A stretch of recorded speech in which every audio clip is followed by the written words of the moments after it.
કોઈ professional food blogger નહીં, બરાબર છે. આ એક ઓનેસ્ટ રિવ્યૂ હું આપું છું. હવે કેવું હોય કે તમે જે જગ્યાએ ખાઓ એ જગ્યાનો તમને ટેસ્ટ તો ખબર પડી જ જાય, બરાબર છે. અને આ જગ્યાએ હું ત્રીજી વાર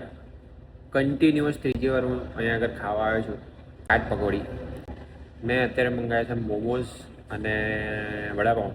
લોકોનું ગાઈસ દહીંપૂરી, પાણીપુરી, મોમોઝ, પછી બીજું બધું આપણે ઇન્ડિયન ફાસ્ટ ફૂડ જેમ કે ફ્રેન્કી અને એ બધું બહુ જ પ્રખ્યાત છે કેનેડામાં. અને ટેસ્ટની કંઈ વાત કરીએ ને તો એક નંબર ટેસ્ટ છે. એકદમ આપણે ઇન્ડિયન જે રીતે ખાતા હોય એવું જ સ્વાદ આવે. બાકી હમણાં જે મેં વડાપાઉં મંગાવ્યો છે, વડાપાઉં બી તમે જોઈ શકો છો કે એકદમ બહુ કંઈ છે એની અંદર, સિમ્પલ જ છે પણ બહુ મસ્ત લાગે. અગર તમે કોઈક દિવસ મુંબઈનો વડાપાઉં ખાધો હશે વિધાઉટ ચટણીવાળો તો કંઈક આવો દેખાતો હશે તમને. તો આ છે આપણે બ્રેમ્પટનમાં. એડ્રેસ નીચે મળી જશે લિંકમાં. અને હા, વન્સ અગેન હું કોઈ પ્રોફેશનલ ફૂડ બ્લોગર નહીં, બરાબર. મને એનું ગમ્યું એટલે મેં વિડીયો બનાવ્યો.